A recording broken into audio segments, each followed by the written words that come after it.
your week 5 easiest Pilates class. So for the beginners and those improvers, it's going to be slightly different today. You can see I have the layers on, it's cold in here this morning. It's not going to be your fastest paced class. I see a lot of people with balance difficulties coming from the feet, the ankles, the knees, and all the way up this, really the whole leg can be affected in the balance. So we're actually going to do the whole class, but just 30 minutes today in standing. And the main aim of this is to strengthen your arches, strengthen your calves, strengthen your quads, strengthen your hips, and still you'll feel the core focus. You will also feel some shoulder workout, because in order to keep the interest up and to keep the exercise variety, I'm going to ask that you might have, if you feel able, you might have tin cans nearby, so that sometimes when we're balancing we'll be doing things with the tin cans for the shoulders as well, just to up the effort a bit there. You may not feel this class quite so much in the tummy muscles, but again, you've got plenty of the normal standard kind of classes that you can always repeat at any time if you want to add in more pelvic floor and tummy in lying. So we'll get started in standing. If you're somebody who has particularly pronated feet, fallen arches we might say, you are better still to exercise with your bare feet or socks, but if you're finding that you just find that you really would like your orthotic support, then you can do a lot of it with the shoes on. But generally when we do Pilates, we're looking for the feedback from the sole of the foot on the floor or on your mat, and we're looking for bare feet. Now I've got my mat here and I'm going to be standing on that. It's quite cushioned, I think it's 10 mil thick. So the thicker the mat, yes, it'll cushion the sole of the foot, but it will also make your balance more difficult. So if you're finding that you can't balance on a spongy thick mat, go even onto a firm carpet or a slim mat, okay?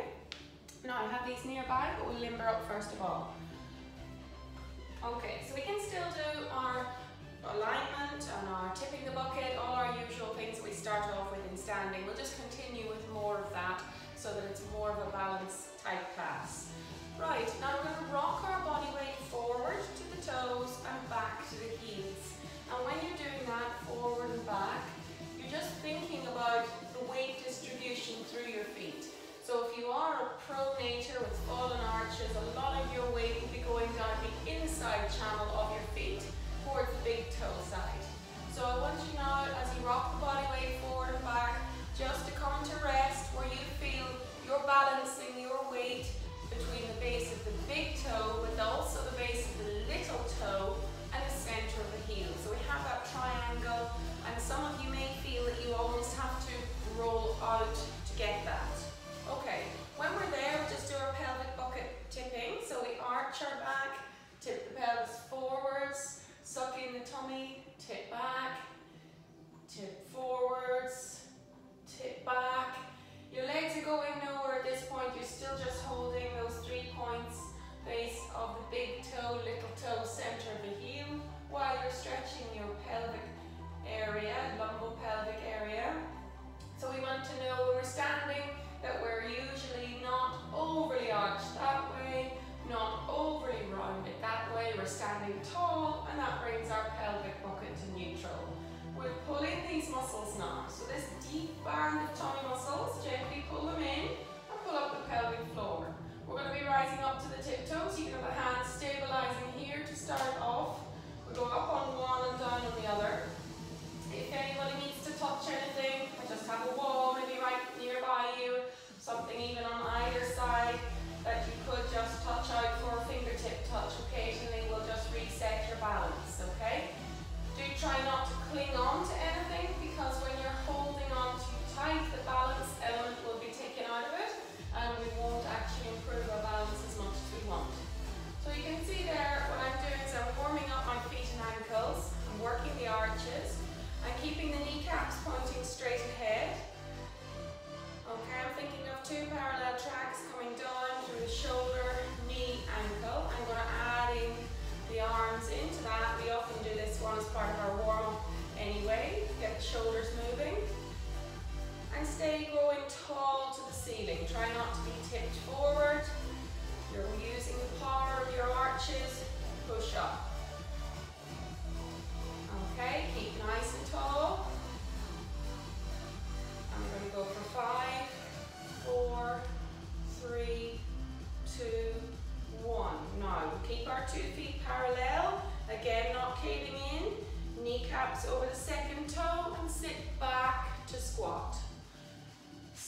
back to squat.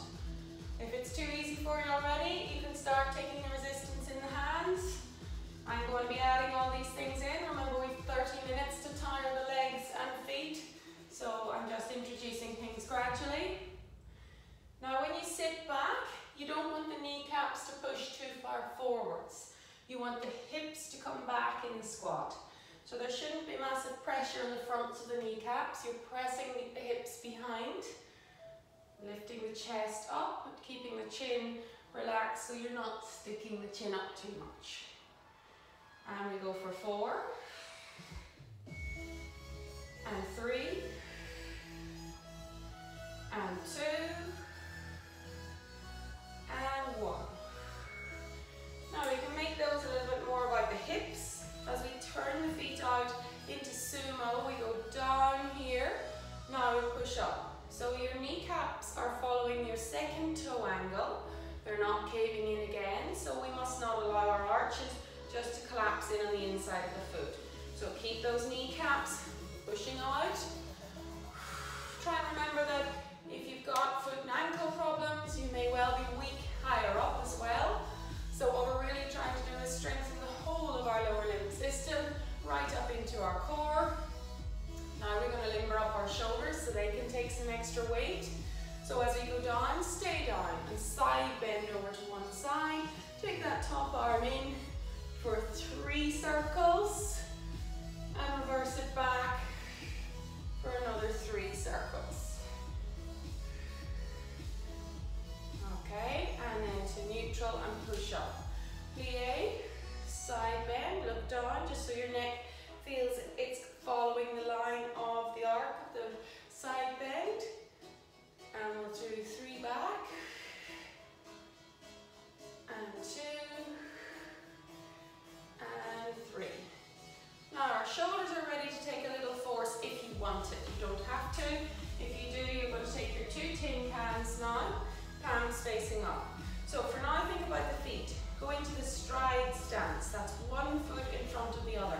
If you're excessively wobbly, you just have to bring them out a little bit. So they're tandem stance, they're close, but they're not on the tightrope, okay?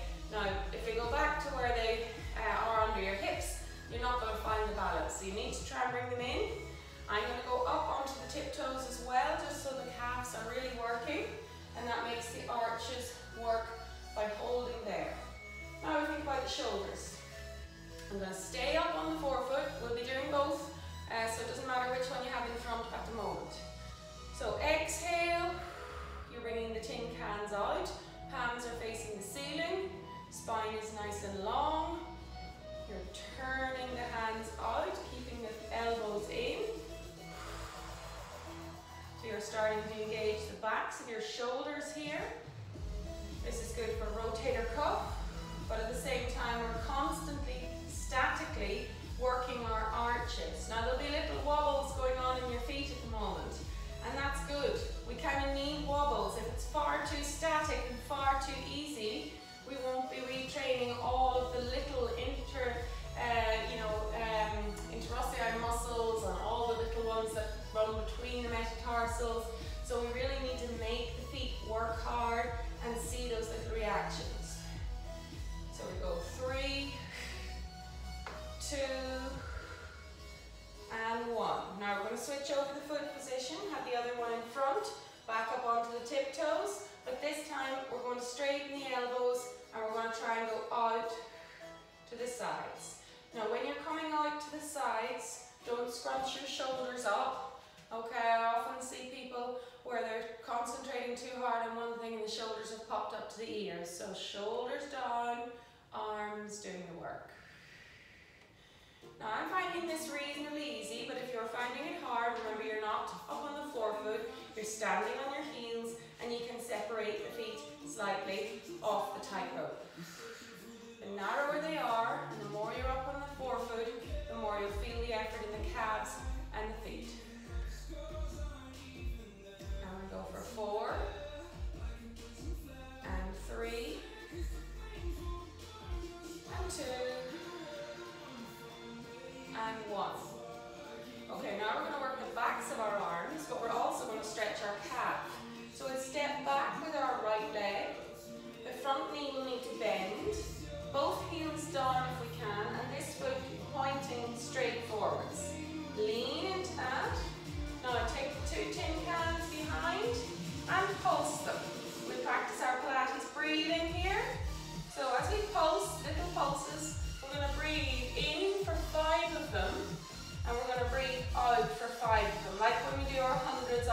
traps lying down.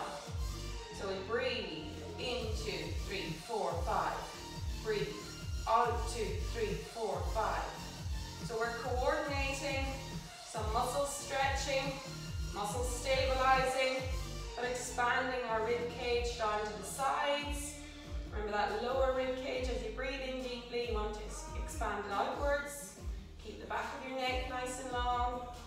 And we're really leaning into that, pushing our back leg straighter and pressing that heel down. Feel that calf stretch.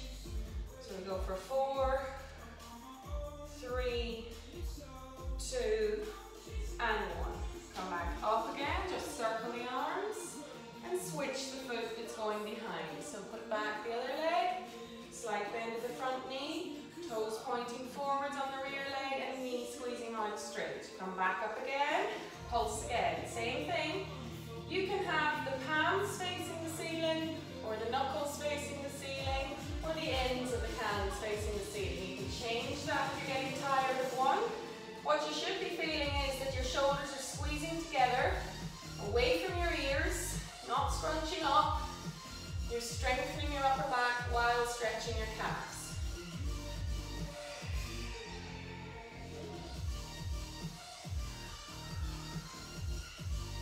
And we go for 3, 2, and 1. Okay, I'm coming back up again. We're going to try hundreds in standing, and you can let go of these if you don't want them. So we have to balance on one leg here. This is technically correct. Okay, one leg up to 90 degrees. If that doesn't work for you, and you can't keep your balance through a single leg, just toe tap here. Let it touch the mat. Okay, take the shoulders back again. And we're going to pulse. So it can touch if you need. The foot you're standing on is working hard to stop caving in and to support your body weight between those 3 points. Base of the little toe, base of the big toe, center of the heel. You're working through that thigh, that knee, that hip. You're not snapping your knees straight. Your knee is unlocked. Not going into bend, but it is unlocked. You're not forcing the joint back. Grow nice and tall through the spine. Just keep pulsing those arms behind you, even further if you want. Tummy muscles are now starting to work to stabilize you harder. And your hip is certainly working in here. We'll go 3, 2, 1, and set that one down. You might just like to just ease off the arches. Okay, and then go on to the other side. So tummy in, that neutral bucket idea, remember? Then bring the other leg up. It can either balance in tabletop or it can toe tap. If you can manage the arms as well, take them back and pulse. Long collarbones, staying up nice and tall and pulsing behind you. Your arches are working hard now. We'll do one where the 2 feet are down in a moment. So just keep working, keep trying to balance. The little ankle reactions that are going on, they're going to make you work harder. They're going to make your ankle get stronger. Keep that feeling of scrunching up the arch a little bit to stop it caving inwards. Get the weight over to the outside of the foot as well. 3, 2, 1, and set down. Now both feet on the mat, nice and soft again, thinking of not caving inwards. And we're going to do our roll down. I like to keep these in the hands. If you're not comfortable with the weight for the bend, you can set these down for a second. Breathing out, bring your chin on your chest and continue to bend your back and roll down like we normally do. You're going as far down as you want. You're going to breathe in and hold that. And you're going to breathe out and stack and roll your way all the way back up again. And roll your shoulders 3, 2, 1. Going again. Don't let the knees cave in. Just let your back bend at every level. If you've got the weight, that's your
because I'm taking the weight, especially with the tin cans, away from my center of gravity, and I'm twisting. So look how hard my ankles are working. They're going to get stronger.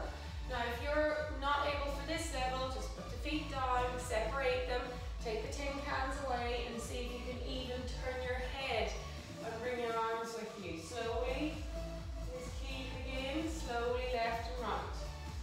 Okay, I'm going to switch the foot position to the other one in front. I'm going back up on the tightrope and back up onto the forefeet, and I'm going to pull those arms right back, same as before. Inhale and I get there. Exhale as I pull. Inhale as I get there. And exhale as I pull all the way back. Tummy tight. Feeling a little bit happening in the obliques.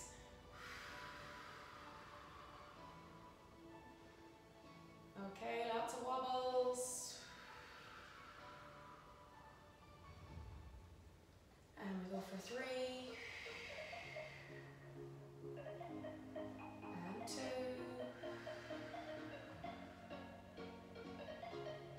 And 1. Well done. Now anybody finding this class too easy, hold on to the tin cans. Squats first with them, then lunges with them. Otherwise, if you're finding it hard enough and your shoulders are tired, get rid of the tin cans for a while and press the hips back. Now we're just adding load to that. We did it in our warm-up, but now we have our tin cans. That's an extra kilogram almost on the end of the outstretched arm. You'll feel that around the shoulders. You'll feel the extra effort going into the legs. You're trying to tire the rest of your leg system, not just your ankles, because remember, it's all part of your balance. If you've got a very weak foot and ankle, most likely there's weakness going higher up that chain as well, right up into core, possibly even right up and across into the opposite shoulder. Your body works in diagonal patterns. So we need to make the whole body fitter and stronger to help with specific foot issues. So we're going to go for 3.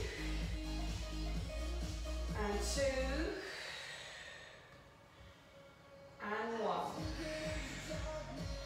Now, if you're not new to lunges, keep the tin cans. We're going to do step back on the forefoot here, lunge, and return. If you are new to lunges, we're going to set these tin cans down, and I'm going to just show you what I'm doing from different angles, try and help your technique.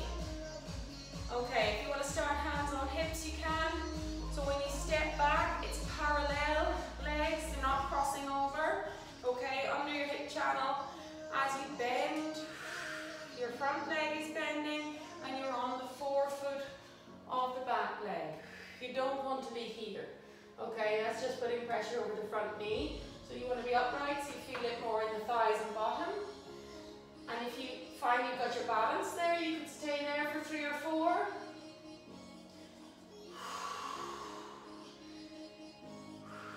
And then we switch, so we push back up again and push the other leg back.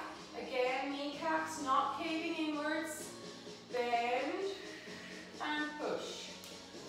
Bend and push. If I show you from the front, what I'm trying to do there as I bend down is I think kneecap over second toe on both legs. I don't want to cave in. I don't want that knee to be too wobbly.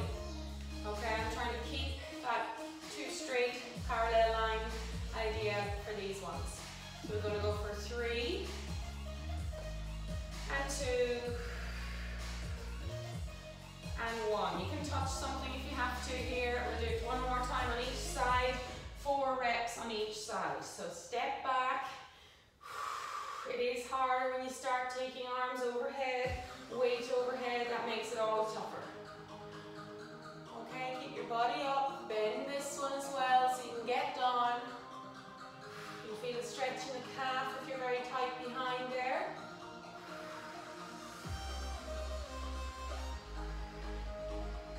And we'll switch this over. Okay, so if you've got forefoot issues, toe pain, metatarsalgia, weakness in the calf, tension in the calves, we must make your legs stronger.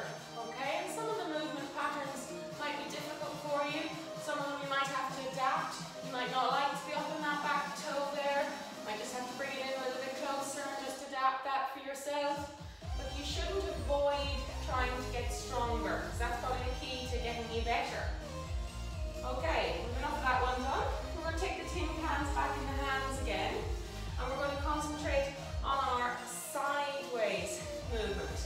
Now, some of you will find you have to either stand maybe back to a wall here, or that you have to touch something to put the tin cans down, because some of you won't find that weight transference easy. Switching from one side to the other side.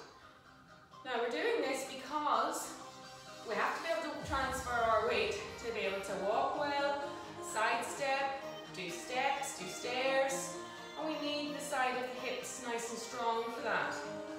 I'm just trying to make it a little bit harder for you by adding in those tin cans to the shoulders. If you don't want them, no problem. If anybody is finding it far too easy, can you rise up to the tiptoes a little bit and do your change with the heel lifted? That's much harder to do that with the heel lifted. Working the sides of your hips, straight knee as you push out to the side.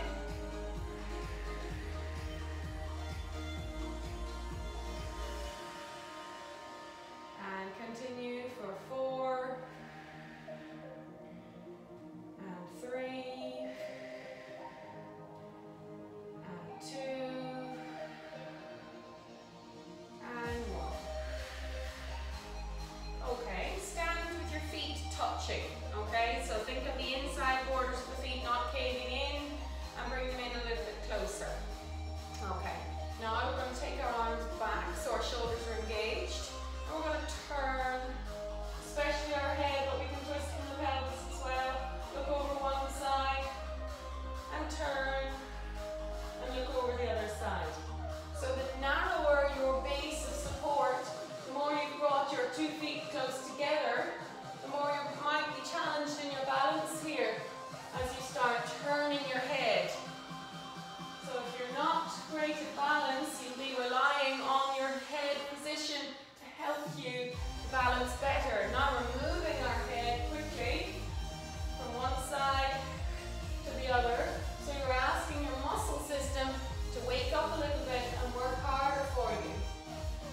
Okay, it's called proprioception. To increase all those signals from the brain to the feet, get them working again. They're probably gone a little bit sluggish if you've got a long-term balance issue. Okay, last one. To both sides. Well done. Okay, now we'll put these down for a bit. We're going to pick up something. I should have said this at the start, but you can squeeze between your heels. If you have a cushion, that would be fine. That's a yoga block. It's probably a wee bit hard. I didn't have a towel handy there. But anything squishy, a squishy ball or a cushion folded over, what you're looking to do here is to squeeze that now between the heels. This is a little narrow, so if you could go twice the width of that, that'd be better. Pinch it in, hands balancing on something if you need, pinch and rise.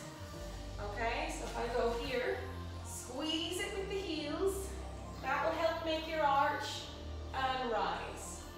Pinch the heels together and rise. And again, the hands, I'm going to start using them, but if you find that hard, you're going to just touch. Fingertip touch will really help your balance.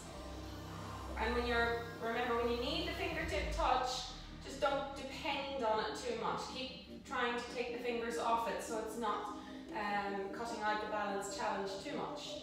Squeeze that cushion, block, ball in between the heels. This is really good for tendon issues around the foot and ankle, especially that tibialis posterior tendon or shin splints, fallen arches. So you're pinching in as you rise up, and that naturally turns the foot from pronation to supination, okay? Now what we're going to try and do then is we're going to pinch it, come up a bit, then we're going to see can we lean into that and lift our hands up here. So we're continuing to pinch. Some of you might just find this is a little bit too much and you can stay upright. Even to lift the heels half an inch off the ground is working. Okay, the more forward lean you do, the more you'll feel it up the backs of the hamstrings and calves. You'll feel the backs of the arms working in that pulse. And you're still squeezing now between that ball, block, cushion, whichever's comfortable between your heels. You're still pinching it. 3, 2, 1, and up, circle, and down. Okay, so what we'll do is we'll put that away for a moment, and we're going to go down, through roll down and into downward dog. So you'll take a bit of weight in your hands this time. Bend. Allow yourself to bend. Once you get down as far as you're able, you can slacken the knees, they can bend. Bring your hands along your mat to where you can weight bear through your hands, okay? If your wrists don't tolerate it, you could try it on your fists, and you could do it on a wall instead here if you need to. Okay, now, see how we're going to try to push our calf straight on one side, our knee straight. One's bending, and one's stretching back. So we're really trying to push out that stretch behind one of the legs as the other is bending. So your shoulders are still working, your head's hanging heavy, you're pressing your alternate heels back. It doesn't really matter if your heel can't touch the mat, but it'll show you how tight you are if you're finding that difficult. So all you're trying to do is get to that discomfort stretch, back off it, and switch. We'll keep going alternate. 5, 4, 3, 2, and 1. Taking the hands back, keeping the knees slightly bent helps here, and then we come back up again. Rolling our way up. So now we're doing one more set of the block between the heels or your cushion. I'm just going to turn it sideways that time so that I have a bit more bulk to squeeze. I'm going to pinch it in, heels together, and rise. And down. And again, if you don't need to touch something, you can start to move your arms. If you're feeling like this has been reasonably easy for you and you would like to push on a little bit more, make your feet and ankles work even harder, I want you to turn your head with each one to look over alternate shoulders. When you're trying to turn your head, you'll feel the balance is much harder, and you have to really pinch that block, that cushion to stabilize. You feel the arches working, starting to get tired. And we go for 3, and 2, and 1. Well done. Okay, put this down. There's a nice exercise that you can do at home on carpet. You can just try and really scrunch your arches up. So as I scrunch up, imagine I'm clawing up my toes. I'm bending them towards me as if I'm trying to pick up a pen underneath my toes or pick up a marble. I don't mind the hips going back a fraction there to do that. It's helping me to feel like I'm really scrunching back on the toes. Squeezing the arch up. If you're getting cramps, it's just because your feet are not strong enough to cope with what you're asking them to do. Now, we don't want to keep encouraging cramps too much, but we do want to make our feet stronger. So if you're getting a cramp while it's happening, stop and stretch. Curl the toes and try and stretch out the sole of your foot. Hands on anything here. Okay, and the other one. Curl the toes. Hands touching anything. This is just a stretch at the moment. Okay, one lovely thing as well I picked up lately on a modern ankle rehab exercise. So these side shuffles. So you rotate both feet together, you weight bear through the forefoot, you lift the heels, then you weight bear through the heels, you lift the forefoot. I'm going to go back over here. So you lift the toes and you lift the heels. Lift the toes, lift the heels. Sideways shuffles. Pivoting, but it's okay on the knees because your knees are touching together. It's trying to strengthen your ankles, side to side, using your balance, not necessarily Pilates, but good rehab for feet and ankles. Remember, Pilates is the name of the man, Joseph Pilates, who just invented the concept that if we were strong in our core, our bodies would move better.